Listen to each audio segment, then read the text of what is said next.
guys, welcome back to Racing Insider Bets. It's Josh here, back again, trying to get this recorded. It's taking absolutely ages. Everything's been going wrong today, and I think I've spent my 15th, 16th attempt of getting this video out and done. Hopefully this is the take that makes the cut. Yes, so obviously we're focusing today on the races on Saturday the 15th of January 2022.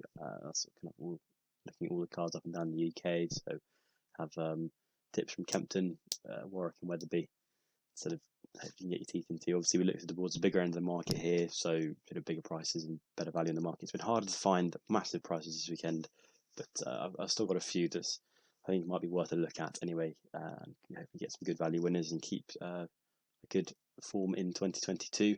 Obviously had a decent weekend last weekend. I kind of elaborated a bit on that a bit more in my previous video, which is Cheltenham Anti-Post recap video, and that's when we've added 4 more tips to our Cheltenham Anti-Post bet slips. So please, if you're interested in that, take a look, and if you're enjoying the content as a whole, please like and subscribe for more. Becoming thick and fast over the Christmas over the New Year's period, and got some different things coming as well, so hopefully you enjoy all of that, so stay tuned. But yes, let's dive straight into this one and get it kicked off at Warwick in the 118. It's the older Domain and Acres PMS Oxford Edward Courage Cup handicap chase. So basically Courage Cup, it's just dressing it up. It's a massive name, insane.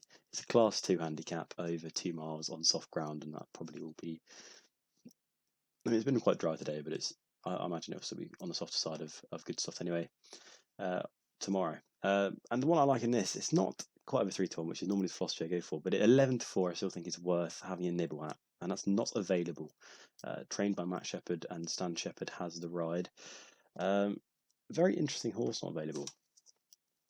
Was, you know, a decent hurdler and chaser when over in Ireland for Henry de Bromhead. He won 2 of 8 races there, but placed in placing the rest. So he has 100% strike rate when placing. He's come set first, second, or third in every single one of his races in Ireland for Henry de Bromhead, and he was he was campaigned chasing over a lot of sort of longer distances. He was sort of going more sort of pushing 3 miles there, and obviously now he's come back over. He's come over to England in the summer to Matt Shepherd's yard, and he's had 4 runs since that transition from Henry Bromhead's, and has continued his rich vein of form that he had in Ireland, having maintained his perfect record of never not placing. So he's always placed. His first time out for this new yard was at Worcester in October, where he came second of 10 in a decent Class 3 chase over 2 miles. He's been maintained at this 2 mile trip, which is interesting, but he definitely has a speed for it, as has been seen in some of his previous runs. He then went to Chepstow, came third of a decent field. There he was fairly close up there, and then he sort of broke his duck in the UK and got on the score sheet, winning at Newbury in November, which is one of the first videos I actually did. It was that kind of meeting, and I tipped up Mr. Coffee in that, and he ended up coming third in that race, and Solo was second, but Not Available won that and sped away really nicely in that race to win. And then he followed that up in December by winning a pretty decent Class 2 event at Ludlow. So he's in a very decent nick, and I would be shocked if he wasn't sort of there or thereabouts, judging on all of his sort of form. He acts on every kind of ground.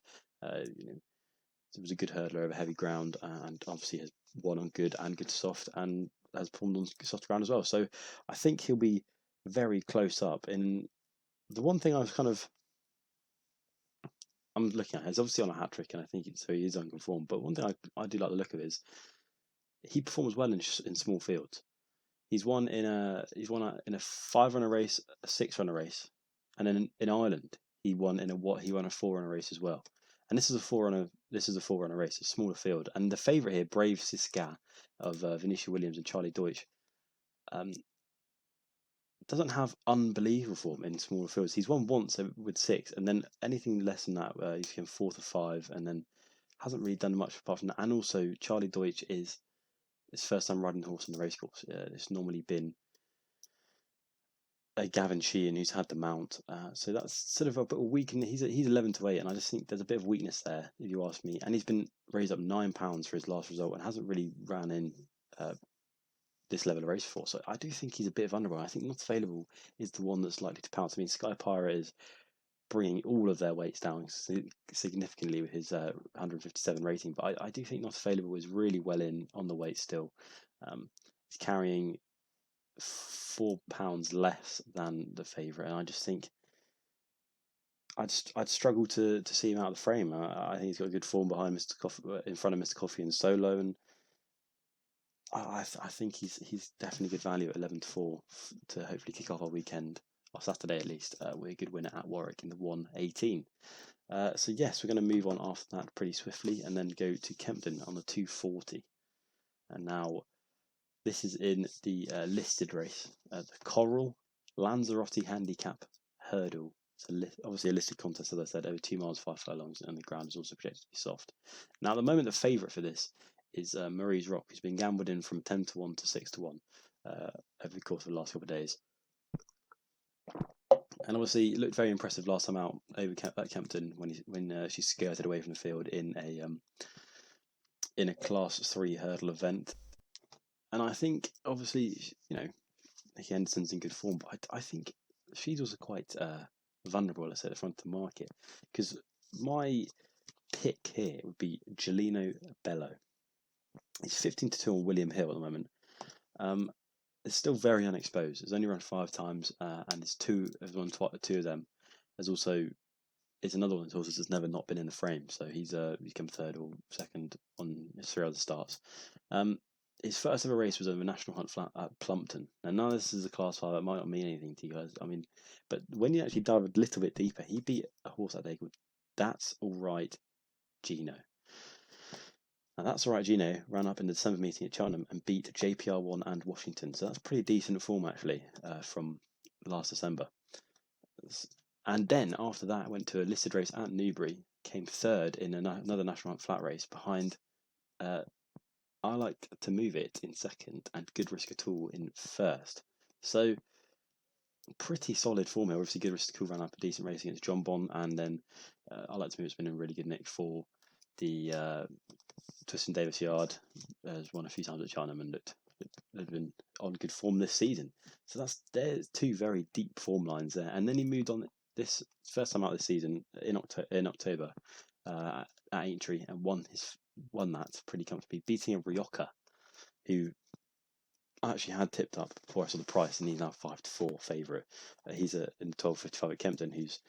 I think he's a very decent novice hurdler as well. So he won next time out after that. The horse came third. Dr. Ken won next time out after that, and then I think 2 other horses like Lakota Warrior has won since, and another one in that race also won. So form was in franked for that race especially. And then moving on to, and then he moved straight into a graded company at Cheltenham. First of all, in the Ballymore trial, where he went down 2.5 lengths to Blazing Cow. Obviously, is in our Cheltenham anti-post slips, and looking very good for the Albert Bartlett. And then went to the Albert Bartlett trial race again in the December meeting, and went down 4.25 lengths to Blazing Cow again. Now, I think that is really sound form all the way through his 5 starts. I think it's definitely the best form in the race, and I think he'd have Marie's Rock on when looking at that. He's also £2 less in the weights, which is just, to me, it makes perfect sense to me. I don't really understand why he's so been overpriced, if you ask me. I think he definitely holds a massive chance, and I think 15-2 is a huge price for him. He'd definitely be in the frame, and I think he should at least hit in each way place, unless something went particularly wrong, because there's another Green Book in front of him I don't really rate. It hasn't really done a whole lot, if you ask me, and it's not a massive race. I think Gelino Bello, stepping back down in grade, obviously with grade 2 to a listed race, I think he could really rattle one off here at quite a big price. So I'd be looking to kind of get in on that 15-2 pretty hastily. I think that's a brilliant price. And yeah, Paul Nicholls, Harry Godden obviously in good form, and hopefully we can get another decent price winner on the board there. So that's Gelino Bello at 15-2 in the 240 at Kempton in the Lanzarote Handicap Hurdle. And then we're going to move for our last tip of the day to Wetherby up and down the UK we go. And in this one, in the 247 Wetherby, at Wetherby, it's the Watch Racing TV in stunning HD handicap hurdle. It is beautiful, isn't it? When you watch HD, I mean, what's the point in putting that in the name? I mean, you know what I mean? What is the point? Anyway, it's a Class 3 event over 2.5 miles, on again projected to be on soft ground. Now, I'm going with the season's wise guy horse, I think. In this one, I'm going to give him a chance because I think he's actually got a decent enough. This is a race where I think actually he could do a decent amount of damage, and that is Benson at 6-1 for Dr. Richard Newland and obviously trainer, and then Lee Edwards has the ride. Lee Edwards is very familiar with the horse, having ridden him for most of his career. Now Benson has been pretty poor at the start of the season. It's not sugarcoated. He came back from a lengthy absence. I think it was 11-month absence when he ran up at Cheltenham in the November meeting, and was 5th of 11 in a decent, actually, Class 3 handicap hurdle. Because if you look at the horses that run up in front of him, it was Gal Road won the race, Unexpected Fatu second, Mackleduff third, and then Punxsutawney Phil was in fourth. And that's pretty decent. They all ran up to credible standards afterwards. After that result was a decent fourth, in a listed race at Sandown, where Samarive won and Zambezi's fixed second, and then T-Bolt was third, and then Benson obviously ran up in fourth. The likes of Metier were in that as well, and he ran decently enough in the race. He placed actually in the race of Benson next featured in, which was a Betfair Exchange Trophy at Ascot. It's a Grade 3, and he ended up running pretty poorly in that race. He came 8th of 12. Tritonic obviously won it, but it was a bit of a sticky race. They hammered off the front and then just kind of pace collapsed. It was a bit of I think it's one you can kind of excuse. So I think he's got decent form, and then obviously looking back to last season, he won obviously that list race at Sandown. He came 4th at that Betfair Exchange Trophy as well. So he's got Class 1 form, and he's been stepped back down into the Class 3 company. Now, I think that will bring out some decent improvement, because he's also being stepped up in trip from 2 miles from his last 2 attempts to 2.5, and he looked decent at that Cheltenham race when he was going with 2.5. So I think hopefully they're trying to find a sweet spot with him, and I think they could bring out further improvement in his runs. And looking back on his form, he is the best horse in the race.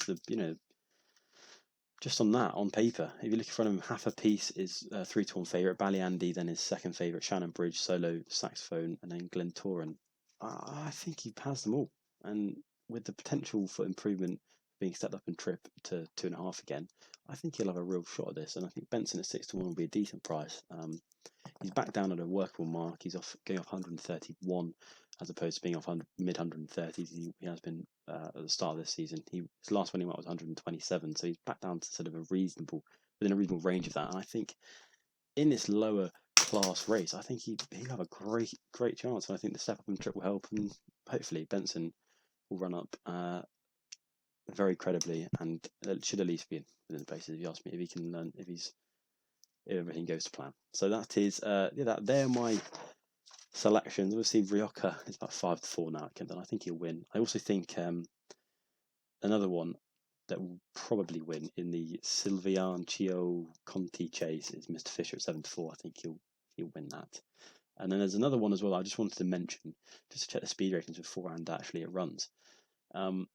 It's in the Ballymore Leamington Novices Hurdle, and the horse goes by the name of Viva la Villa. Obviously, check the speed ratings before this, just because for these novice hurdles sometimes that's quite important. Surrey Quest is favourite. He's ran decently so far, but not incredibly.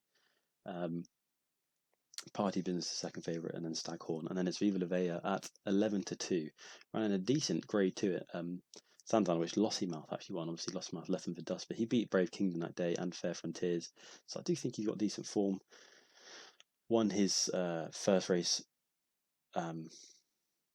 for the Skelton Yard at Lingfield, and then he also won a point-to-point at over in Ireland. So I do think he's got really decent form there. I do think the trip will suit. I think he'll have a real chance. Just wanted to check on ratings, the speed ratings before, just to see. But if he does have decent ones, I'll probably put him up on the Instagram. So please go follow that. Is Racing Insider Bets _YT on Instagram. I'll put him up on the story. Make sure that you have that as well. So there's 3 tips and maybe even 4 when tomorrow shapes up around. So appreciate you guys watching. Managed to get through this one, no problem at all. Finally, and I'll hopefully get this up soon. So please, if you got this far, like and subscribe to the channel. We've got a lot more coming up in the future, as I said, and hopefully we can have a good weekend on Saturday. Keep January rolling in, baby. Come on.